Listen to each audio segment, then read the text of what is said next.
आप सब क्यों रो रहे हो? सब ठीक तो है ना? मैं यहाँ का कोस्ट गार्ड हूँ। कोस्ट गार्ड जी, मेरा बच्चा, मेरा जग्गू दरिया में डूब गया है। आप प्लीज हमारी हेल्प करें। कितनी बार इन छोटे पक्षियों को दरिया में नहाने से रोका है। हम भी पक्षी हैं, कहाँ कहाँ रक्षा करें। यहाँ से थोड़ा आगे एक पुल है, अगर आपके बेटे की जिंदगी हुई तो वहाँ वो फंस गया होगा। मैं जाता हूँ और देखता हूँ। फिर वो कोस्ट गार्ड पक्षी अपनी नाव लेकर वहाँ से चला जाता है। वो कोस्ट गार्ड अपनी नाव बहुत तेज चलाता है। फिर अचानक से उसका ध्यान दरिया के किनारे पर कुछ झाड़ियों पर जाता है। उसे वहाँ कुछ महसूस होता है। वो पक्षी तुरंत वहाँ आता है। जग्गू कौवा उस झाड़ी में फंसा हुआ था। वो तो बेहोश था, उसके पेट में ज्यादा पानी चला गया था। वो पक्षी उस छोटे कौवे को उठाकर अपनी नाव में रखता है और उसे अभी तो खाता है फल। वो लड़का कौवा है और तुम लड़की कौवी, इसलिए अगर नहीं विश्वास तो खाकर देख लेना। नहीं नहीं पापा जी, मैं तो फल कभी भी नहीं खाऊंगी। मैं तो केवल एक ही दाना खाया करूंगी। और ऐसे खुद ही मर जाओगी। मुझे तुम्हें मानना ही नहीं पड़ेगा। पापा जी क्या कहा?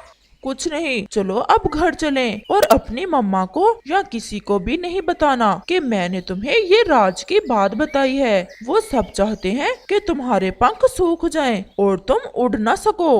फिर ऐसे कालू कौवा अपनी मासूम बेटी सुंदरी कौवी को लेकर वापस हो लेता है। इतनी देर कर दी कालू जी, कहाँ चले गए थे सुंदरी को साथ लेकर? हम घूमने गए थे। अच्छा सुंदरी, ये कुछ फल हैं, तुम खा लो। मैंने और तुम्हारे भाई ने तो खा लिए हैं। नहीं मम्मा, मेरा तो फल खाने को दिल नहीं कर रहा। साथ ही है। चिड़िया चलो, आज चोरी कोई और ही कर गया है। कालू भी अभी तक भूखा है और गोरी भी अपने मैके गई हुई है। कबूतर जी क्या बात कर रहे हो चिड़िया के कान में? कुछ नहीं, हम जाते हैं, मुझे एक जरूरी काम याद आ गया है। और फिर वो दोनों वहाँ से चले जाते हैं। थोड़ा आगे उन्हें तोता मिल जाता है और वो दोनों तोते के पास जाते हैं। यार तोते, आज मेरा अमरूद चोरी हो गया। तुमने किसी को मेरे घोंसले की तरफ जाते तो नहीं देखा? ये बेचारा तो जब भी अमरूद लाता है चोरी हो जाता है। मेरा भी आम कल चोरी हो गया था। मैं तो खुद भूखा बैठा था और अब जाकर सूखे दाने खाए हैं चनों के।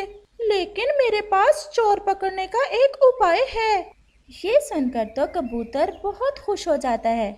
बताओ बताओ यार तोते, इस बार तो हम उस चोर को पकड़ कर ही छोड़ेंगे। मेरे पास एक तेज फंदा है। अगर कोई पास हो।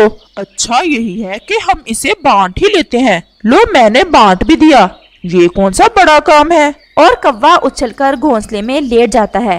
रात को घोंसला मेरा और दिन में घोंसला तुम्हारा। क्या कहा कालू? शर्म नहीं आती तुम्हें? एक तो कोई काम नहीं कराया मेरे साथ और ऊपर से ऐसे अन्याय। मैं दिन में अपना भोजन ढूंढूंगी या सोया करूंगी। रात सोने के लिए होती है, दिन नहीं। बस मैंने तो लिया बांट, अब मुझे डिस्टर्ब नहीं करना, मैं सोने लगा हूँ। और कौवा सो जाता है। अब पुराना तल्लक है कालू से, लड़ाई तो नहीं कर सकती। अब इसे सबक सिखाना होगा मुझे। और ऐसे ही सुबह हो जाती है। चिड़िया सारी रात पेड़ पर बैठकर गुजारती है और कालू कौवा अंगड़ाइयां लेता हुआ उड़ता है। लो जी चिड़िया रानी, अब शाम तक घोंसला हुआ तुम्हारा। जैसे मन करे ऐसे ही सो जाओ। मुझे मर जाने दो कबूतर, मैं अब और जीना नहीं चाहता। मुझसे नहीं देख होती कुकू की मम्मा की बीमारी। मैं इतना गरीब हूँ कि उसका इलाज भी नहीं करवा सकता।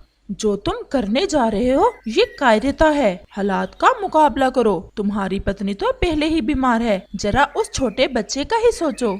मेरे पास उस छोटे बच्चे के सवालों का जवाब नहीं है। मैं हर रोज शाम को जाकर उसे कहता हूँ कि कल आपकी मम्मा का ऑपरेशन करवाऊंगा। और वो बच्चा हर रोज जब मैं घर से निकलता हूँ तो पूछता है कि पापा आज तो आप कुछ कर लोगे ना।